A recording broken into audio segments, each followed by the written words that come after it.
Fala, meu povo! Estamos aqui de volta. Bem-vindo a mais um Fatos da Zona, programa onde adaptamos textos do site da mídia livre Zona Curva aqui pro YouTube. Eu sou o Claudinho Bessa e hoje a gente pega um voo lá pro continente africano e vamos falar de como Thomas Sankara lutou contra o fardo colonial na África. O link do texto em questão vai estar na descrição do vídeo, então vambora! Alto Volta, pequeno e pobre país colonizado pelos franceses, sem acesso ao mar e fronteiriço a 6 países, entre eles Mali, Níger e Costa do Marfim. Sofreu em 1983 um golpe de Estado, infelizmente coisa muito comum nos países africanos. Mas dessa vez, quem assumiu não foi mais um corrupto ditador defensor dos interesses das antigas metrópoles. Quem passou a comandar o país foi Thomas Sankara, jovem capitão do exército de apenas 34 anos que rebatizou o país como Burkina Faso, a terra dos homens íntegros. Se tornou uma figura emblemática no combate à pesada herança de séculos de colonização. Fortemente influenciado pelos ideais socialistas e anti-imperialistas, Sankara pregava que seu país não necessitava de ajuda humanitária, como a doação de alimentos dos países ricos, que utilizavam esse método falsamente generoso para manter os africanos na miséria. Sankara afirmava que a Burkina Faso produzia alimento suficiente para alimentar sua população,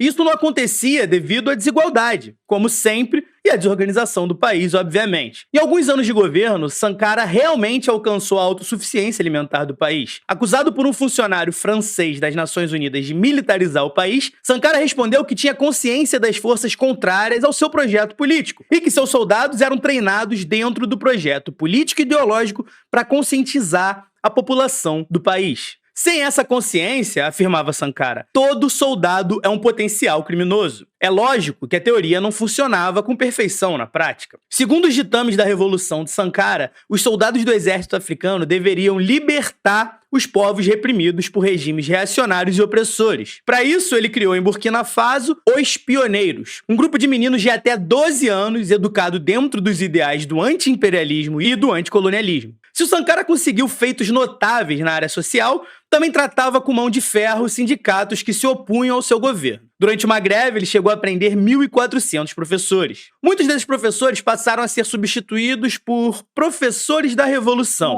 que passaram por breve treinamento de 10 dias. O autoritarismo e intolerância com os opositores era o traço que jogava a figura de Sankara na vala comum de dezenas de líderes e ditadores africanos.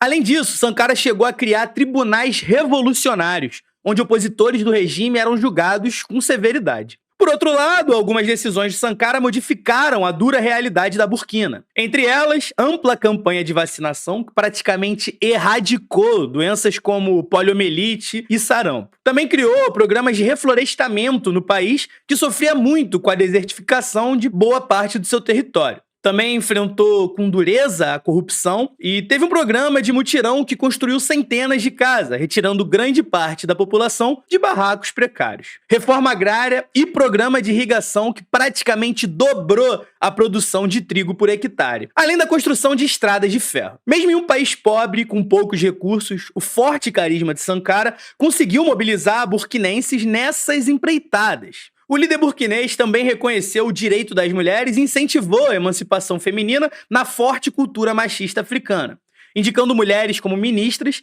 e também na formação militar. Adepto do panafricanismo, Sankara aproveitou uma conferência em Addis Abeba, na Etiópia, que reuniu vários líderes africanos para questionar a imoralidade da dívida externa contraída por governos africanos submissos aos antigos colonizadores. O líder burkinês enxergava na dívida externa a perpetuação do poder dos países europeus sobre o continente africano. Ainda dentro dos ideais da União Africana, Sankara fez um duro discurso em que colocou o presidente francês François Mitterrand contra a parede, quando recebeu em Burkina Faso em 1986, e questionou a recepção em solo francês do líder sul-africano Pieter Bota. Sankara afirmou que o Bota passeou com suas mãos e pés cheios de sangue tranquilamente em Paris. Bota reprimia com violência a luta contra o apartheid na África do Sul. Para escapar da saia justa, Mitterrand falou que o discurso do presidente da Burkina era fruto da juventude e do amor por seu povo. Sankara também tomou fortes medidas de austeridade nos gastos públicos.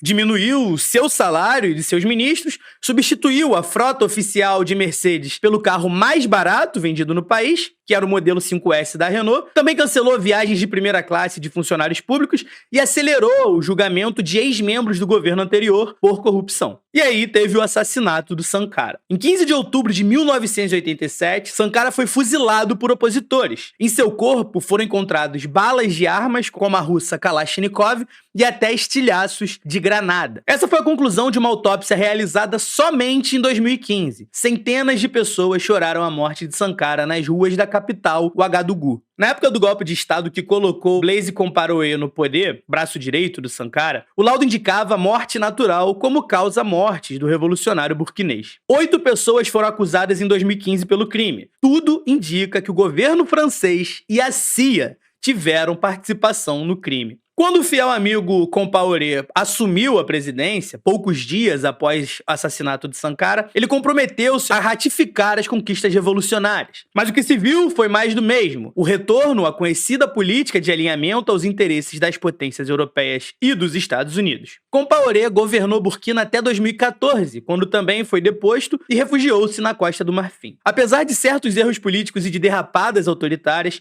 o otimismo e a confiança do Sankara provaram a real possibilidade da superação dos seculares e crônicos problemas do sofrido povo africano.